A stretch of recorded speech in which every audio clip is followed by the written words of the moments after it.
Utah Jazz also have Donovan Mitchell on lock for 3 years on a pretty friendly deal. They're not going to just trade him. If Utah was a market for any type of free agency move, then maybe this would be intriguing to me.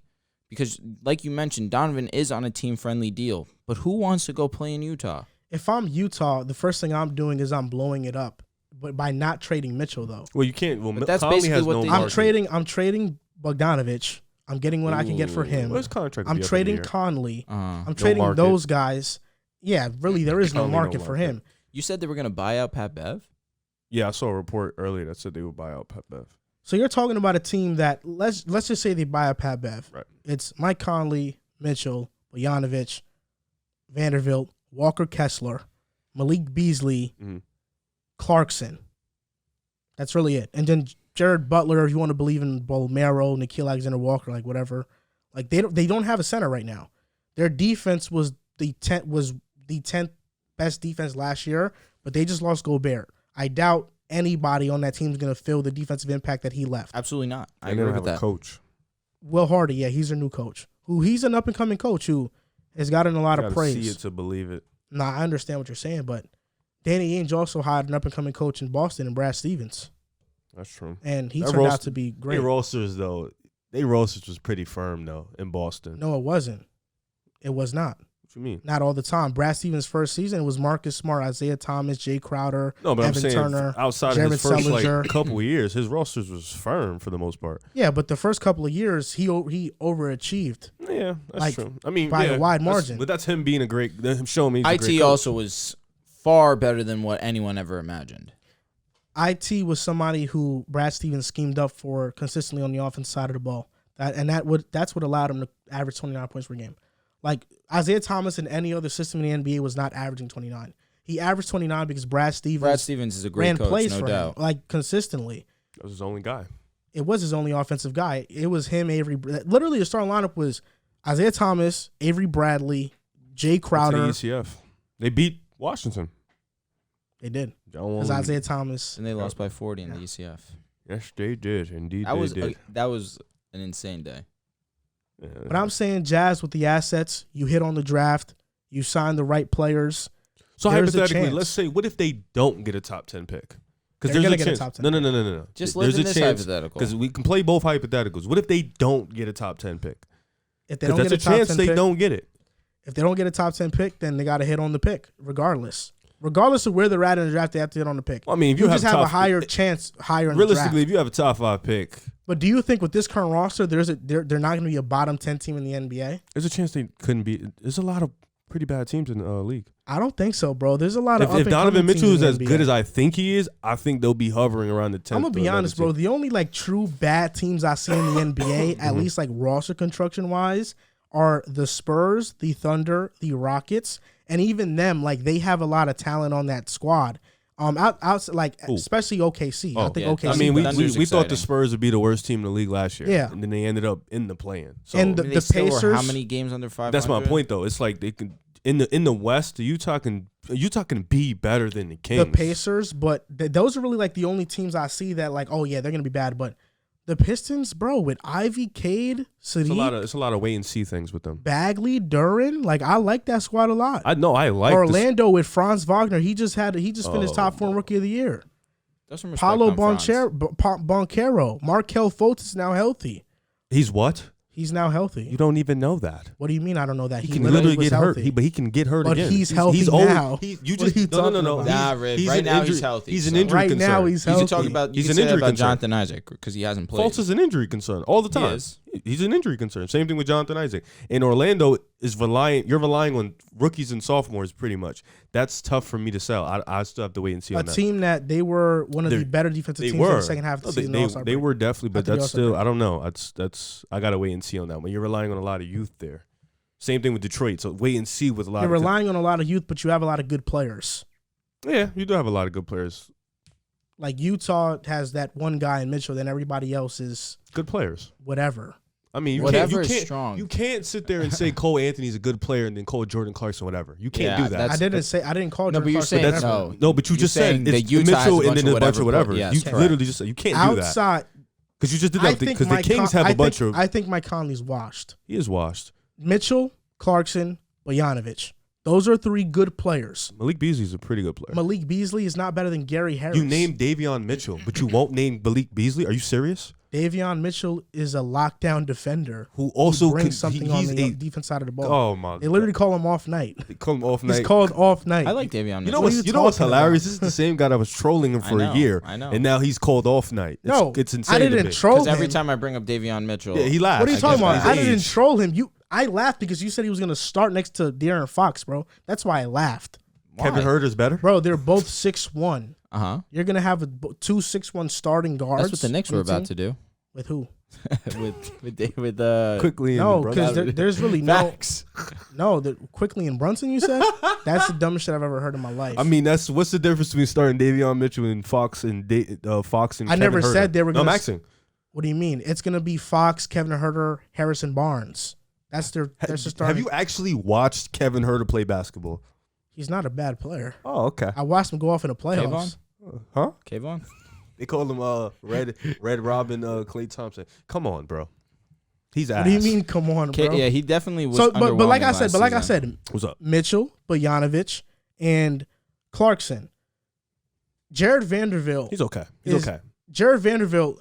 I can name like 7 players in Orlando better than him. In Orlando, or Yes. more talented? No, that are better than him currently. Like impact the game more than him? Yep. 7? Yeah, I'm pretty sure I can. Interesting. I'm dead ass. You're low in Orlando. That's interesting for me. I'm not even low in Orlando. I'm really not. I'm not low in Orlando. Can you name 7? Yeah, I think Gary Harris is better than him. Okay. All right. So I'm assuming Paolo. I'm assuming I think Franz. Franz is better. I think Paolo's better. I think Wendell Carter's better. I think Terrence Ross is just as good as him impact wise. Interesting. Very interesting. Cole Anthony is an argument depending on what you need at guard.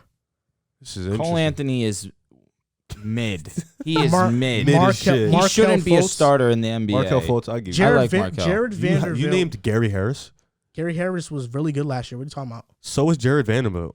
And he was actually more impactful for a playoff team. And I'm shocked because I felt What's like you were going on a here? Vanderbilt supporter during the season. Heart and soul Bro. of the Timberwolves. Jared Vanderbilt is one of those players that, yes, he is a glue guy on a team that is competitive. But if you drop him on a team like the Jazz that are going to suck, his deficiencies are going to be very apparent. So what's going to be the difference between him not really impacting a non-playoff team and Gary Harris not impacting a non-playoff team? What's the difference? Well, Gary Harris, we know we can plug him in anywhere, and he can be 3-and-D. He shot 38% but we know from three last year. But you just admitted that Jared Vanderbilt on the playoff team. The reason can why do that, Vanderbilt was added into the trade was because he can't play alongside Gobert. He No, can't shoot. I understand that part, but my thing is, you're saying there's 7 players that are better than Jared Vanderbilt, but I don't see the difference in what Vanderbilt is going to do and what Gary Harris is going to do in non-playoff For example, teams. what is PJ Tucker on a non-playoff team? You know I love PJ Tucker, but what is he on a Mr. non-playoff Corner, But he hasn't been that in years. team? He's never been that ever. He's always been on a team that's been competitive for the most part, outside of like 1 year in Phoenix. I mean, as long as you. But if you even can- when he was on But then Phoenix, I feel like this is an empty statement, though, and I don't mean this in a rude way. So I don't want you to take Oh, it. you like can I'm taking be it as rude as No, you want. I I'm don't just care. saying that. Jared Vanderbilt, just because he's in a situation where right now we're assuming that Utah's not going to be a playoff team, which it's safe to say, but just because he's not going to be on a playoff team automatically means that his engine's going to be lower. I feel like that's unfair to him. Like, we need to see him do that before we can definitively say that he's not going to have drive. I never say he's not going to have drive or motor. But that speaks to the energy that he brings to the court. He averaged 7 points in 25 minutes last year, bro. He shot 14% from three. Definitely not an offensive player.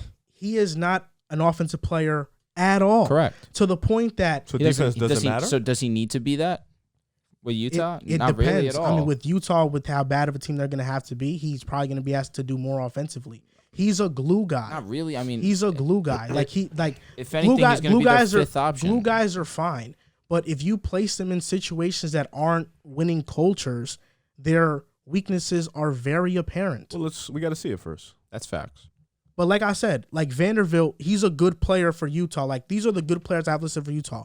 Malik Beasley, Vanderbilt, and outside of like Jordan Clarkson, Mike Conley, and Donovan Mitchell, it's Vanderbilt and it's Malik Beasley. Malik Beasley, him or Gary Harris right now, bro. I trust Gary Harris more right now than Malik Beasley. No. Wait, you mean like who's better or who you trust to? Because one is just always in trouble. But in terms of who's a better basketball player, it's Malik Beasley, and it's not really close. What are we He doing averaged here? 12 points last year, bro. Because he struggled, but we know Gary who's Harris better. averaged 11. He averaged 11 on 38% from three and better. So he's a shooting from the 3-and-D field. guy. Yeah, but Gary Harris can play defense. Malik Beasley doesn't play Malik defense. Beasley That's true. averaged 38 points. 38% from three, excuse me. But yes, that's fair. Defense definitely matters, Defense especially does for matter. Utah. Like Malik Beasley is a good player, but like on Utah, he might have empty stats because there's not a lot of scores on his team.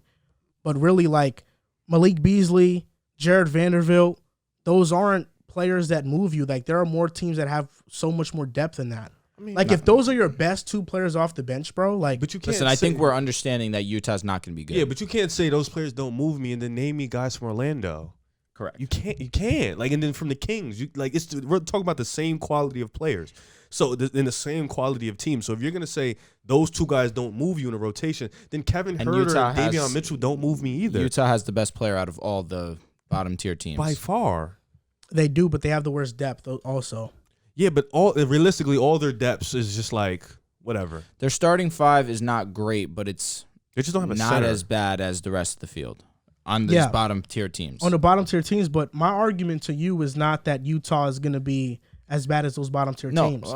My argument is isn't that they're what going you're to saying, then? No, my argument that is that they're going to be a bottom 6 team in the NBA. Oh, I don't think they'll be a bottom Like six. I think for one, my initial statement was that they're going to be a bottom 10 team for certain. There's no doubt about it that they're a bottom 10 team. With this current roster construction, there's no way I see them not being a bottom 10 team in the NBA. Unless Donovan Mitchell's just Even though, like we've seen Amazing. that though, That like sucks 'cause they're they- going to be one of the worst defensive teams in the league next season. If they're a bottom 10 team, though, like if they're the 10th seed, there's a chance that they can fall out the top 10.